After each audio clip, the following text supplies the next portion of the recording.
有劳郡王爷费心了，奴婢没事了。趁他们现在还没有追来，郡王爷你先跑吧。我不知道到底发生了什么事，但是不管怎么样，你也用不着放弃自己的性命了。到底发生了什么事？是和公主有关系吗？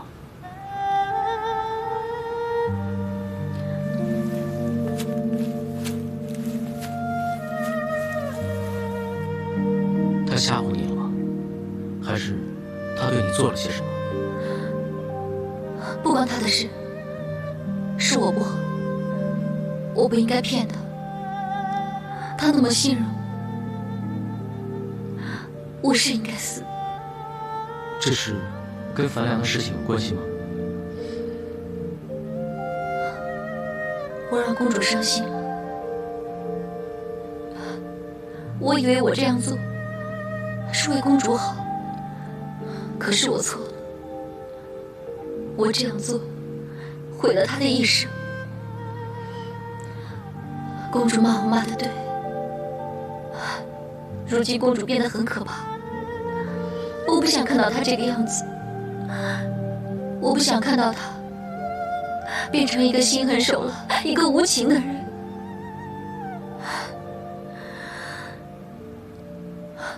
如果我死了，可以让她变回以前那个开开心心的安乐公主，我愿意去死。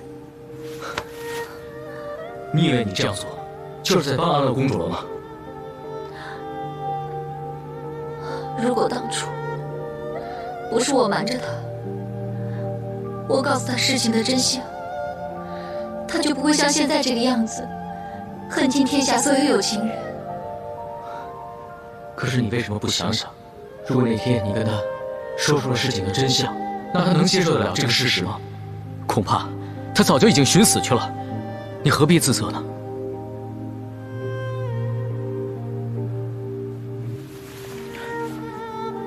做人最要紧的，就是要问心无愧。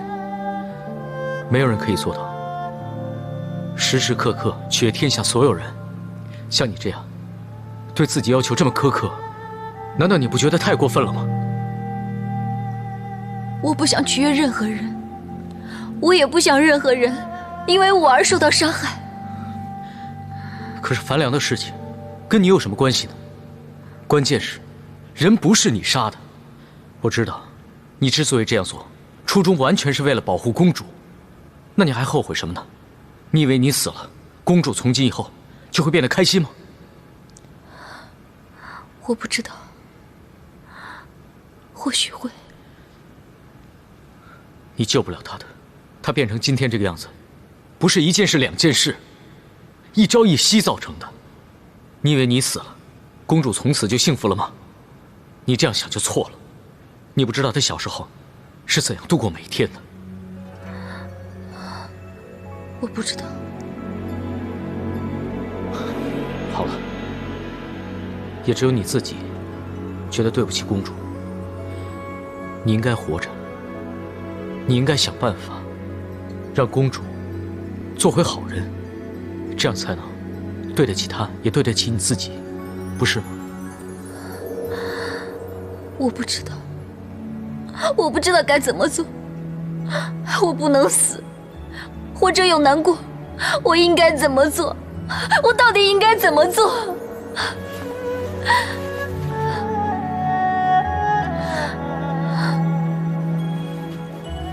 不是什么问题都可以马上找到答案的，孟凡，我一定会帮你。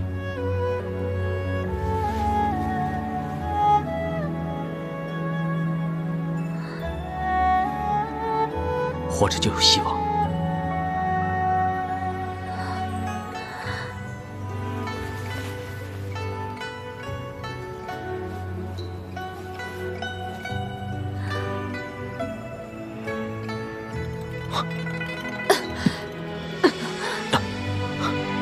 怎么这么大的烟啊？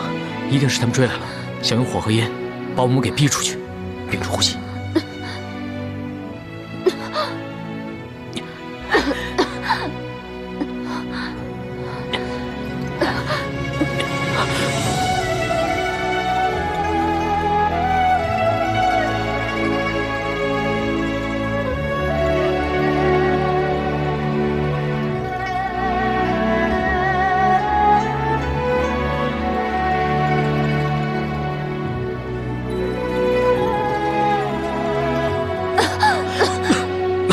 这里不能待下去了，跟我走。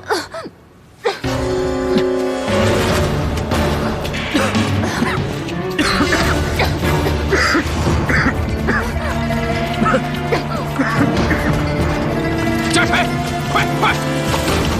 家财，快！快快！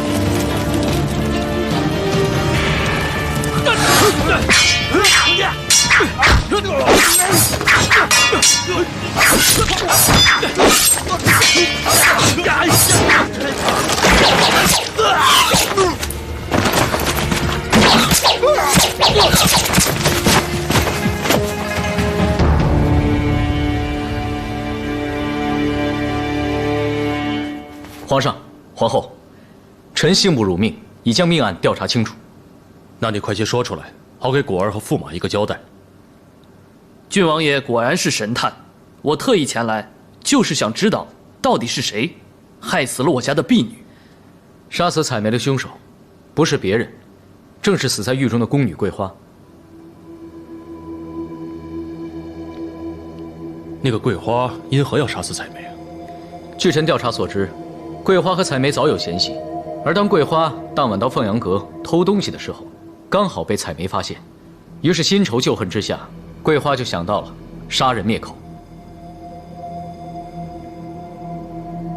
果儿，桂花和采梅都是服侍你的人，你可曾听闻他们二人不和？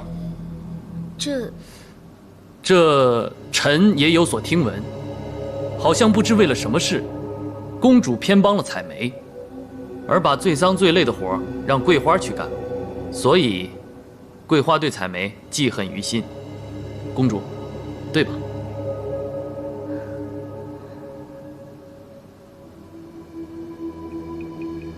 没错。可据我所知，武功说采梅是溺毙在太液池，不是死在凤阳阁。臣最初也是百思不得其解，但最后想通了，要溺死一个人，只要让他的口鼻全部淹在水中就可以，就好像用一盆水把头浸入水中，也可以将人淹死一样。郡王爷真是聪明啊，想出了这个方法，一盆水就能够淹死一个人。聪明的人并不是我，是想出这个方法的凶手。臣不过是凭着蛛丝马迹再推论出来。当晚采梅最先发现桂花偷东西，于是桂花立即杀了采梅，然后把尸体运到太液池丢入水中，所以采梅就好像是在太液池中溺毙的，而桂花则可以继续偷东西。那现场有人看到孟凡和他留下的手帕是怎么回事？这个，公主可以回答。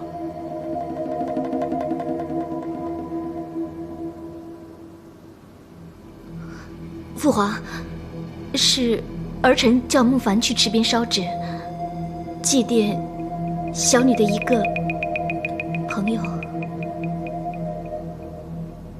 原来如此，那好，现在真相大白了。父皇，孟凡应当可以无罪释放了吧？朕宣，孟凡无罪，立刻恢复司乐一职。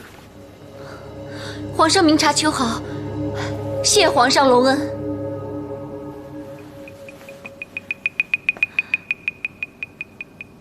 孟凡，既然你已经无罪释放，你就随本宫回去吧。公主，虽然孟凡已经洗脱了罪名，但是他毕竟跟公主府上的婢女不同，不便在公主宫里当差，不如就免去他照顾公主一职，让他能够专心地待在上仪局。皇上以为如何？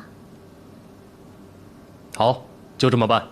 孟凡，你不用再服侍果儿了。奴婢遵命。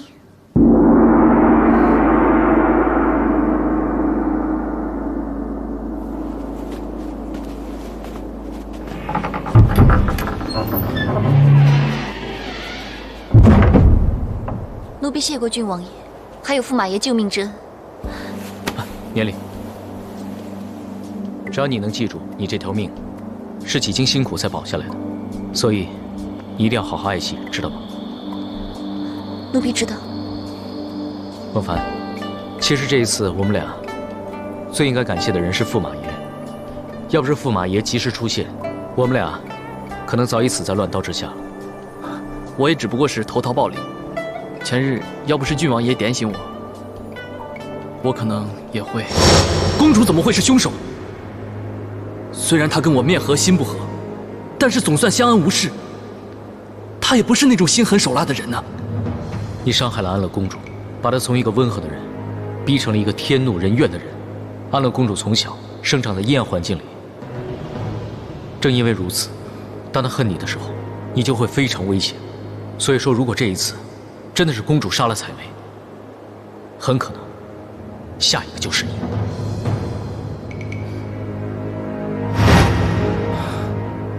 想不到是她害死了采梅。以后有什么需要帮忙的话，还请郡王爷相告。一定。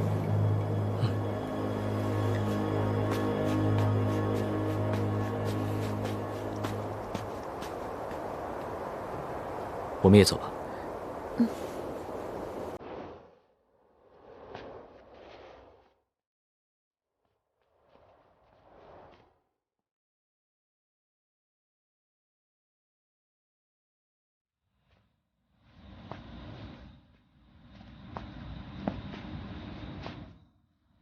郡王爷，就送到这里吧。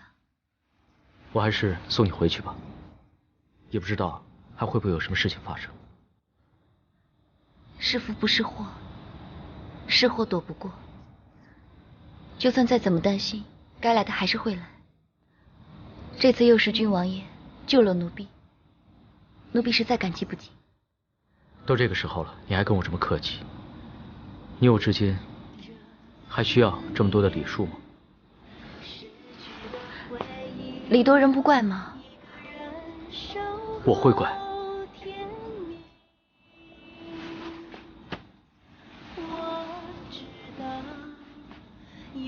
如果不是因为你，我不会犯险相救。如果不是因为你，我是不会跟上官婉儿还有武重训打交道的。就是因为你，我才会如此牵肠挂肚。就是因为你，我的双眼才会离不开你。难道你还不明白吗？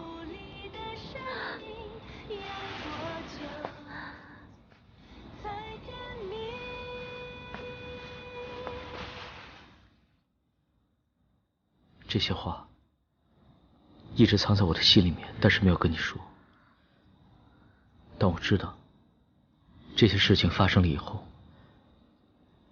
宫中以后的日子将会非常危险。如果我现在不说出来，日后万一你我遭遇不测，那将会是我人生的最大遗憾。千万不要说这么不吉利的话。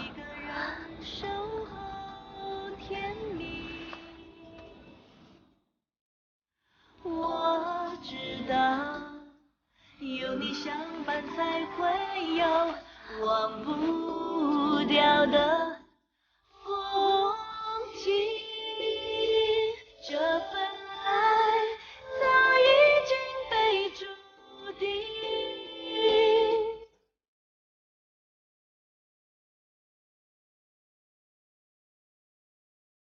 梦境中全是你含泪鼓励的身影，要多久才甜蜜？你的爱早就是我的命。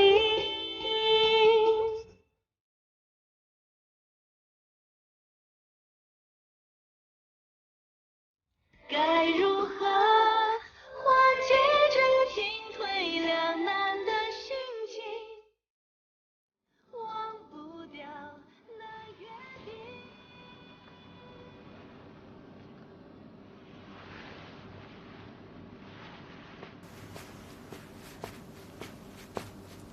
启禀公主，孟凡求见。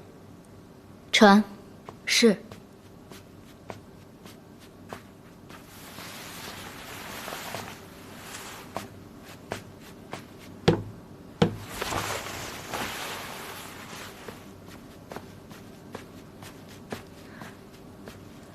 奴婢叩见公主。你已经不是凤阳阁的人，来这里做什么？奴婢今日就要调返上夷局，所以特来向公主辞别。有这个必要吗？公主，人既然来了，就带我上炷香吧。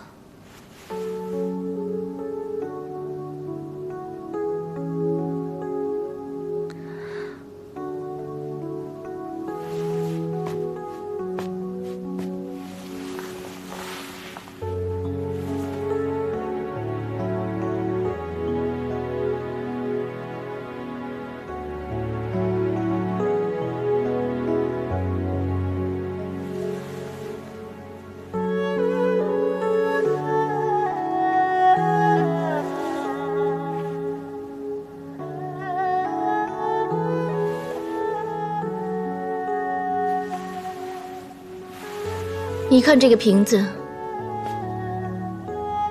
精致吗？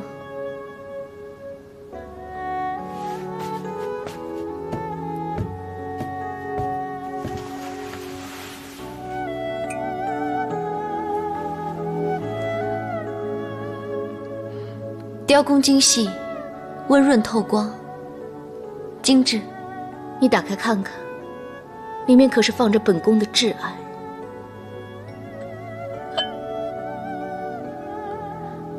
怎么都是黄土啊？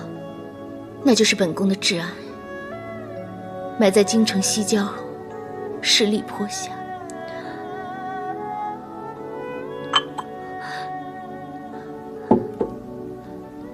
樊良，你没有资格这样叫他。樊大哥在京外西郊十里坡下寂寞，那都是因为你。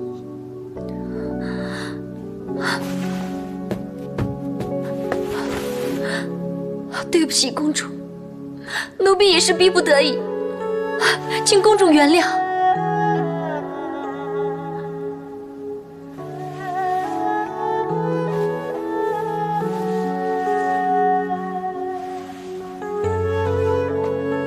小凡，曾几何时，本公主跟你以姐妹相称，以知心相交。宫中除了樊大哥，本宫就只信你一个。我以为，即使是刀架在脖子上，你宁愿去死，也不会背叛我。公主如果知道樊良已死，一定伤心欲绝。奴婢担心公主，所以……你以为本公主现在就不伤心了吗？要不是你骗我樊大哥还活在人间，我就不会委曲求全，下嫁吴重勋。我现在是苟且偷生，生不如死。公主，要怨就怨孟凡吧，孟凡明白公主的心情。公主视孟凡为亲姐妹，而孟凡却欺骗了公主。由于孟凡的欺骗，才令樊良丧身荒山野岭，得不到祭奠，受尽凄凉。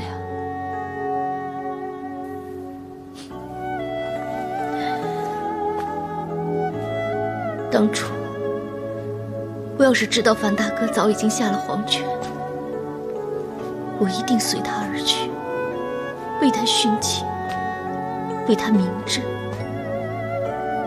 我是为了保全他的命，才下嫁于武家的。而如今，我还有脸去见他？我还能对他说“非君不嫁，使之不渝”吗？是你害我与樊大哥生不同家，死不同血，枉却路上都不能相见。奴婢对不起公主。说到底，你曾经救过本公主的命，恩国相抵，一切算是扯平了。从今以后，你我主仆情灭，恩断义绝，两不相干。公主，我困了，退下吧。请公主保重。奴婢就此拜别。奴婢叩拜主子，乃是天经地义之事。往后你再见到本公主，也应如此。退下。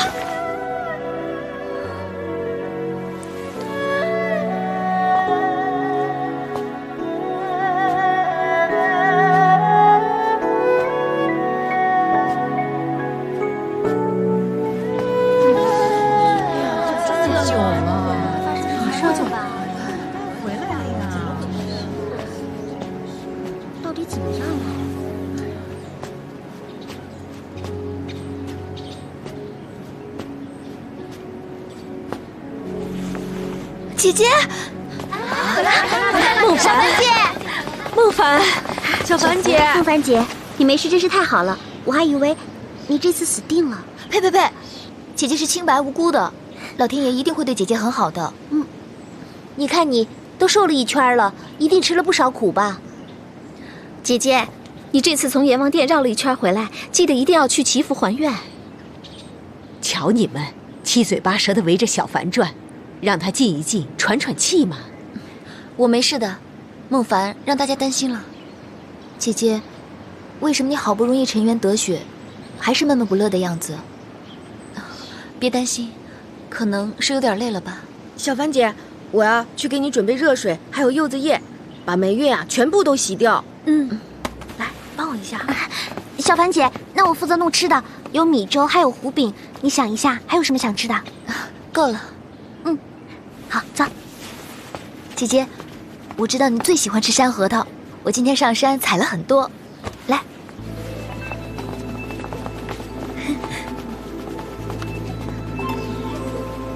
姐姐，小福，你能不能去帮我弄些糕点？当然可以啊，姐姐喜欢吃红豆还是桂花？素糕就可以了。我是用来拜祭的。你要拜谁呀？是采梅，还有跟我一起被囚的宫女桂花。采梅她无辜命丧，你要拜她我是明白。但是桂花是杀人凶手啊，她差点害你丧命，你为什么还要祭拜她呢？宫中波谲云诡，孰是孰非，哪个说得清呢？大家同为奴婢，又姐妹相称，如今却阴阳相隔。我想让她在阴曹地府有个买路钱。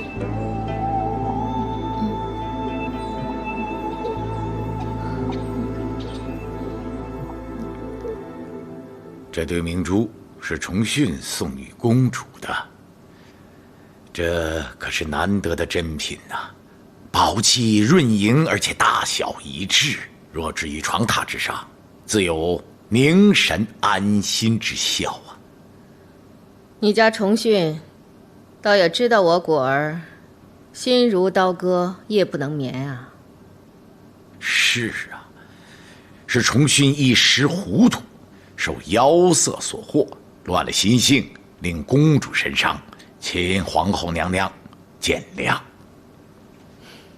一句乱了心性，就可以打金枝七玉叶，践踏我的掌上明珠。重训也是一时冲动。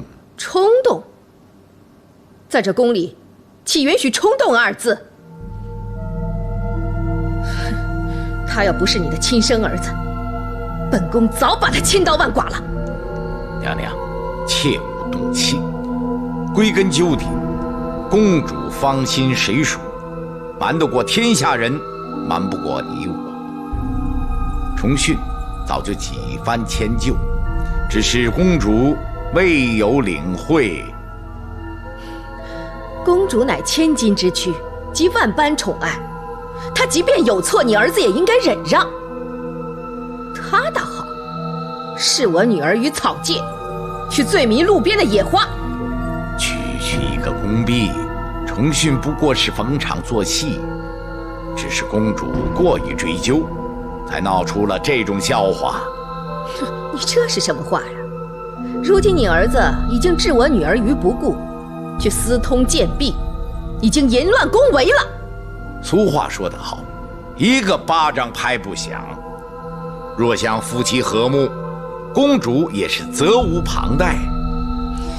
后宫之内，谁人不晓得公主曾与人私奔？试问，那我儿子的颜面又该置于何地呢？你这是什么意思？你这是在指责我教女无方？娘娘是怪本王教死无方吗？娘娘，面子那是人家给的，台可是自己拆的。本王劝娘娘，还是息事宁人为好。你这是在教我怎么做事是吗？我告诉你，你别想叫我息事宁人。要不是你儿子干扰，我早就把李隆基这个眼中钉给拔掉了。重勋根本不知道这回事，那一切都是歪打正着。怪只怪娘娘行动之前未曾和老臣打过招呼，才弄得剑狱错发，放虎归山，实在也怪不得别人呐。你叫我跟你商量，你叫我事事跟你商量，凭什么？你算什么？本宫已经运筹帷幄，自有一套了。我告诉你，你回去好好教训你的儿子，他竟敢不把本宫放在眼里。今天你在这儿也对本宫不屑一顾。好啊，长久下去，要是事成之后，不知你父子会对本宫做出什么事情来。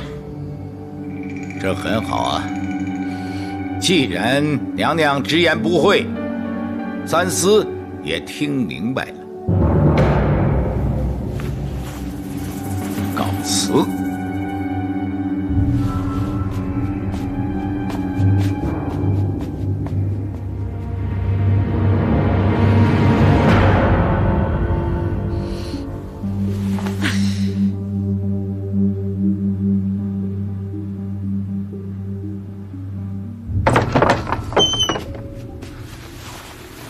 爹，你若还是我儿子，就该凡事三思而行，而非任意妄为、胡莽闯祸。孩儿知错了。你为什么这么糊涂？色字头上一把刀啊！今天若不是爹爹为你挺身挡刀，冒死顶罪，加上皇后对我们武家有所忌惮，恐怕你的人头早已落地，身首异处。爹，都是公主那个贱妇有失妇道在先，一切怪不得孩儿。当初父王让你娶她，就是想借此牵制皇后一党，谁想到你阳奉阴违，竟然闹出这么一场乱子。现在只死一个宫婢，而让你分毫无损，全身而退，这全都是祖宗的庇护啊！采梅是枉死的，孩儿这笔账是记住了，日后一定会好好跟你们算清楚。道理，爹只说一次，红颜是祸水，要成大业，今天的错一定不能再犯，你明不明白？孩儿明白。如今天下权势四立，我武氏子孙要面对皇后、皇上、相公，还有蠢蠢欲动的太平公主，我们是一步也不能错呀。爹，其实我们不一定非要跟皇后连成一气，何不另辟蹊径，拉拢相貌夫子？孩儿知道隆基志气不小，他有勇有谋，若得其相助，必定如虎添翼。隆基是个人才，他城府颇深，有时连我都看不透他。而且献皇是皇族正统，与皇后有别，一不小心，只怕引狼入室，弄巧成拙，得不偿失啊！那，爹，你有何打算？除去皇后、相王，不要忘记了，还有一个太平公主。太平公主，她只是个女儿身，能有多大作为啊？名不正，则言不顺，有时反而能够相互制衡。只不过，要想群心太平，也非易事啊。如今国库空虚，民无饱餐，可安乐公主却不理百姓疾苦，向皇上请示，于金城坊另设宅地，筹划得穷奇壮丽，金雕玉器，尽显奢华。不仅如此，公主还向皇上请求，将那昆明池划归于她，划到她那驸马府中去。幸好皇上应命，以昆明池鱼每年卖得10万贯，乃为宫中花粉之资而作居。皇妹一向是安守本分，谨言慎行，难道是近日来受到了什么刺激，像是遭到鬼魅附身，简直是变了一个人似的，性情大变，变得如此目无王法，肆意妄为。公主烈行日盛，早前为了满足一己之欲，强卸了一运胡须做斗草，如今又贪得无厌，为了新建宅地，大兴土木，劳民伤财。依我看，皇妹会有如此转变，肯定是受到皇后的影响。正所谓近墨者黑，上梁不正，下梁又如何挺直呢？所以恳请太子及早向皇上进谏，以令公主有所收敛。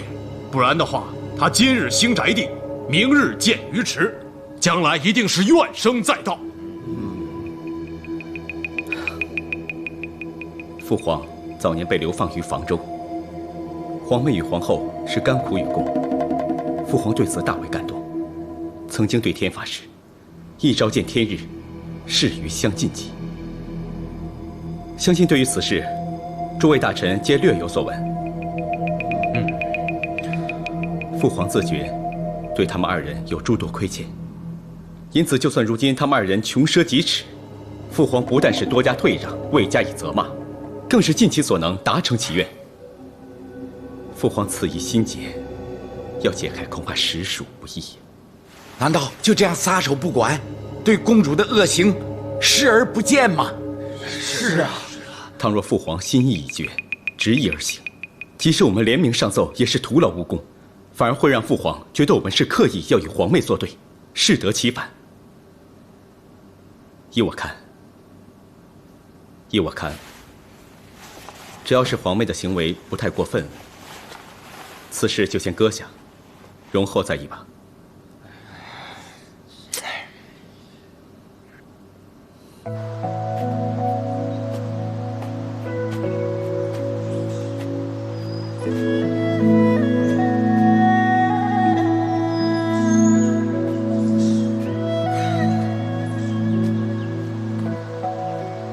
福儿，怎么了？你怎么不走了？福儿错了，请太子原谅孟福。你没做错事啊。既然没错，那为什么太子要惩罚孟福呢？我惩罚你？我是见今日天气晴朗，所以想说我们2人可以结伴游湖。你怎么说是我惩罚你呢？万里无云确实是赏花跟观鸟的好时节，但是见太子根本无意细心观赏，已经整整2个时辰了。孟福双脚早已发软，走不动了。好，是我不对，是我枉费如此美景，如此凉拌。孟福未能替太子分忧，岂能称凉拌呢？不是我不说，是很多事情我不知道该从何说起。如今宫里面人人是狼子野心，各怀鬼胎，每每想到此，就令我深恶痛绝，自然是难展欢颜了。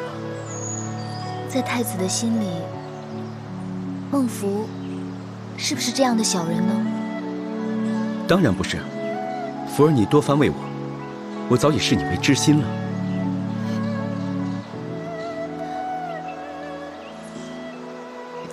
那请太子殿下看着奴婢。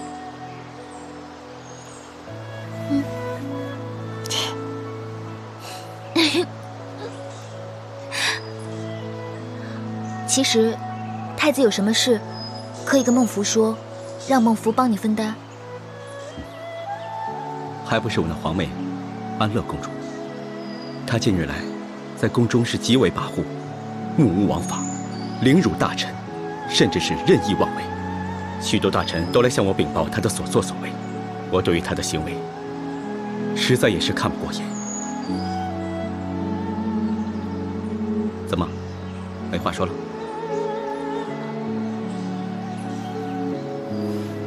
当年父皇与皇后流放在外，途中生下安乐公主，他们3人被流放到房中，共度了14个寒暑，殊非易事。所以父皇与皇后间谍情深，对安乐公主尤为宠爱，娇惯放任。哦，奴婢明白了，这也就是为什么公主未有循规蹈矩、屡犯宫规、变本加厉的原因吧？没错。此外，现在朝中是奸臣当道，以至于政令不行，诸多凡事总是令我心烦意乱。唯有与你独处的时候，才能让我稍展欢颜，才是我最开心的时候。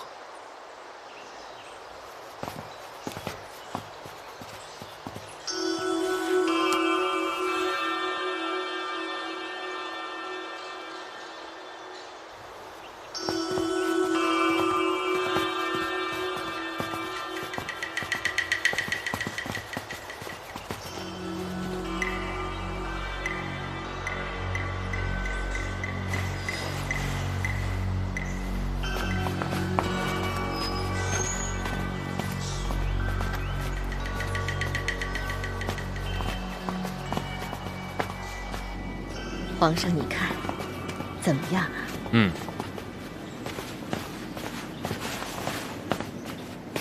这里的雕工，朕甚是喜欢。这都是出自能工巧匠之手。儿臣叩见父皇母后。果儿，果儿，来，快并身。谢父皇。朕听闻你早前身体不适，体弱晕厥，可有此事？儿臣早已康复，父皇不必挂心。这道平安符是儿臣为父皇祈求，以保父皇龙体安康，福佑大唐。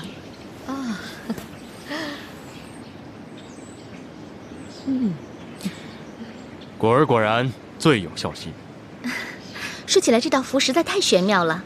昨日儿臣祈求，夜里竟梦见了父皇。哦，只见父皇站于城西老翁身边，向百姓广派五谷。从早到晚，只见那老翁手中五谷庄稼，那是源源不绝，生生不息呀。皇上，那老翁可是五谷神呐！五谷神？是啊。哎呀，此梦可是吉祥之梦啊！五谷神施恩百姓，预示着五谷丰登，百姓们丰衣足食啊！天下从此没有大旱失收之事。想必我们果儿诚心祈求天神入梦，借果儿之言告知皇上的。好，吾女孝感动天，这道平安符朕一定好好保存。来，朕今天非常高兴，果儿，你想要什么奖赏？儿臣要做皇太女。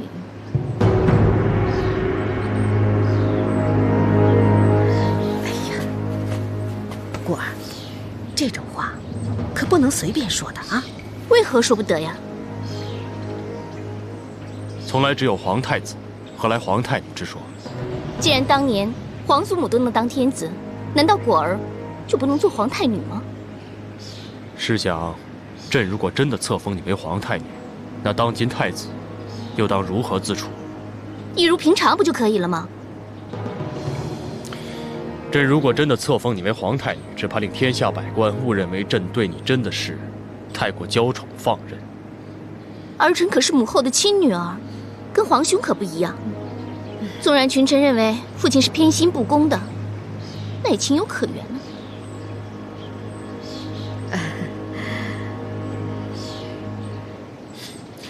我的果儿真的是伶牙俐齿，朕说不过你，不说。皇上，未时即将，你赶紧去批阅奏章吧。好，那朕就先行回宫。果儿，好好陪陪你母后吧。果儿知道了。